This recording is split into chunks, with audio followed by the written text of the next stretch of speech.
Quizás yo empecé a darme cuenta cuando tuve el cáncer y ver que mi compañero de vida no estaba, simplemente no estaba.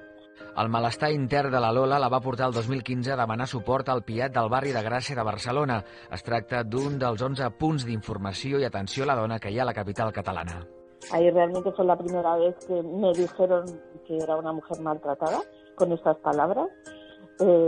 Y yo entré un poco en shock porque esto sí que no entraba en mi vocabulario, eso le pasaba a otra. ¿Qué explicaste tú para que te dijeran que eras una mujer maltratada? Bueno, pues por ejemplo que económicamente yo estaba totalmente sometida a mi marido, que yo para todo le tenía que pedir permiso, pero para todo es todo, incluso tenía que darle hasta el ticket de cuando iba a comprar el pan, incluso en la forma de que yo vestía, ¿no?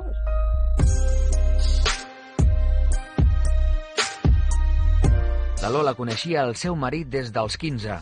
En total, 38 anys de convivència que van anar teixint una mena de presó invisible que la va anul·lar per complet.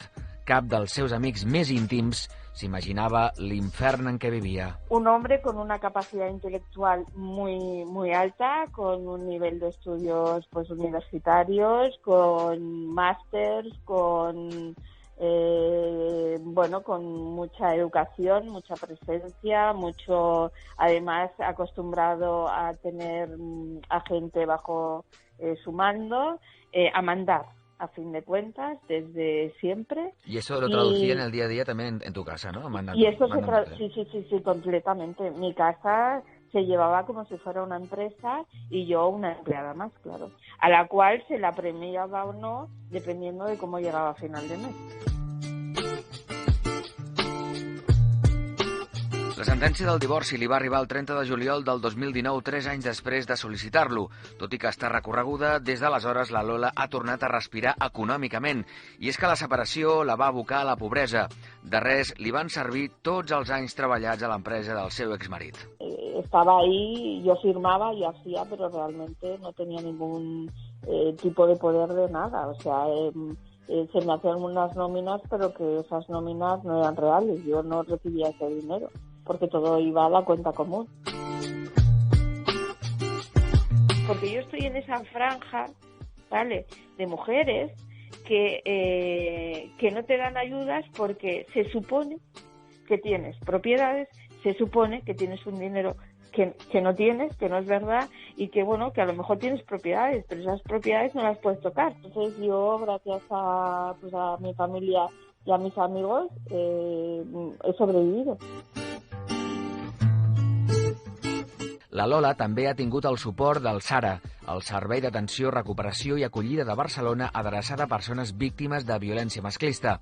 Fa 3 anys que també compta amb l'acompanyament de l'associació Elia Dones, que des del 2008 està especialitzada en l'assessorament jurídic, social i psicològic a dones maltractades. Enguany, de moment, n'han atès a 180.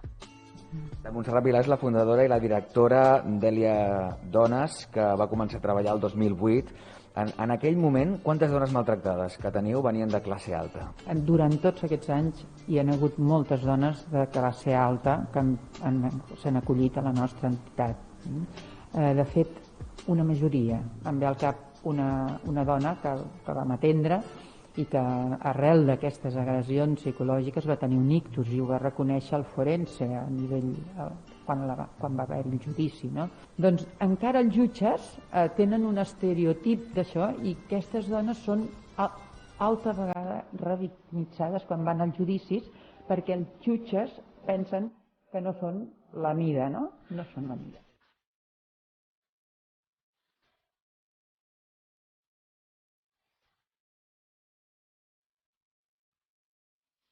Montserrat, tota aquesta situació que estem vivint de la pandèmia, de la Covid-19, ha agreujat, no, la situació d'aquestes dones? Realment ha agreujat. Hi ha molts més factors que agreugen aquesta situació de les dones que pateixen violència. Fins i tot aquestes dones que els seus agressors tenen poder, tenen diners, però elles no, doncs quan decideixen donar aquest pas, la societat els hi ha de fer costat i els hi ha de donar aquest... Si no, és violència institucional, que quan van a serveis socials està col·lapsat, perquè en aquests moments s'ha agreujat amb la pandèmia, perquè hi ha un 40% més de persones que demanen ajuts, etc. No s'està responent a nivell institucional, no només amb les dones que pateixen violència, tothom, no? Però vull dir que això se solucionaria si hi hagués una renda bàsica, si hi hagués una cosa més estructural, però que abans això ja passava. Què li diries, no? Alguna dona que ara ens estigui escoltant i que es trobi en aquesta situació i que encara no hagi decidit donar el pas? Jo el que li diria és que sobretot no es quedi sola. I això és el que ha fet la Lola. Va picar a la porta de l'associació Elia Dones fa 3 anys i ara s'ha convertit en voluntària, donant suport a altres dones maltractades. Nos tenemos que ayudar entre nosotras y si sirve lo que yo he vivido para que otra mujer no lo pase, bienvenido sea. Y además el acompañamiento que yo hago no es de hablar, es de coger la mano cuando las acompañas a un juzgado.